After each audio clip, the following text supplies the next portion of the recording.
ನಮಸ್ಕಾರ.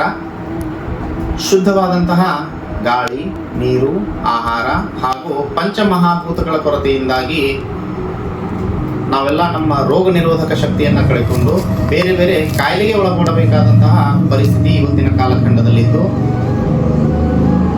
ಈ ಕೋವಿಡ್ ಮಹಾಮಾರಿಯಂತಹ ಸಂದರ್ಭದಲ್ಲಿ ನಾವು ಪದೇ ಪದೇ ವ್ಯಾಕ್ಸಿನ್ಗೆ ಒಳಪಡಬೇಕಾದಂತಹ ಪ್ರಮೇಯ ನಮಗೆಲ್ಲ ಒದಗಿ ಬಂದಿದೆ.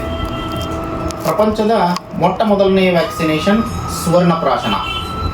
ಈ ಸುವರ್ಣಪ್ರಾಶನವನ್ನು ನಮ್ಮ ಋಷಿ ಪರಂಪರೆ ಹಾಗೂ ಆಯುರ್ವೇದ ಜಗತ್ತಿಗೆ ನೀಡಿದಂತಹ ಅತ್ಯಮೂಲ್ಯ ಕೊಡುಗೆ ಅಂತ ನಾನು ಭಾವಿಸ್ತೀನಿ.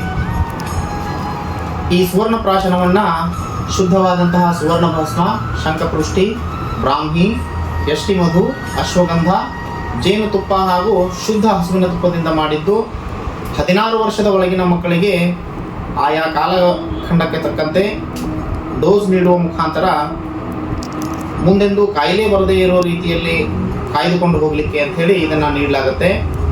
ಸಂಸ್ಕೃತಿ ಆರ್ಯ ಗುರುಕುಲ ಮುಖಾಂತರ ಈ ಒಂದು ಸುವರ್ಣಪ್ರಾಶನವನ್ನು ಕೇಂದ್ರ ಸರ್ಕಾರದಿಂದ ವಿಶೇಷ ಅನುದಾನವನ್ನು ತೆಗೆದುಕೊಂಡು ಪ್ರತಿಯೊಬ್ಬರಿಗೂ ಉಚಿತವಾಗಿ ನೀಡಬೇಕು ಅನ್ನುವಂಥ ಒಂದು ಸಂಕಲ್ಪವನ್ನು ಮಾಡಿಕೊಂಡಿದ್ದು, ರಾಮದುರ್ಗ ಮಹಾನಗರದಲ್ಲಿ ನಾವು ಸತ್ಕಾರ್ಯ ಫೌಂಡೇಶನ್ ಮುಖಾಂತರ ಇದನ್ನು ಪ್ರತಿ ಪುಷ್ಯ ನಕ್ಷತ್ರದಂದು ಉಚಿತವಾಗಿ ನೀಡುವಂತಹ ವ್ಯವಸ್ಥೆಯನ್ನು ನಾವು ಮಾಡಿಕೊಂಡಿದ್ದೀವಿ.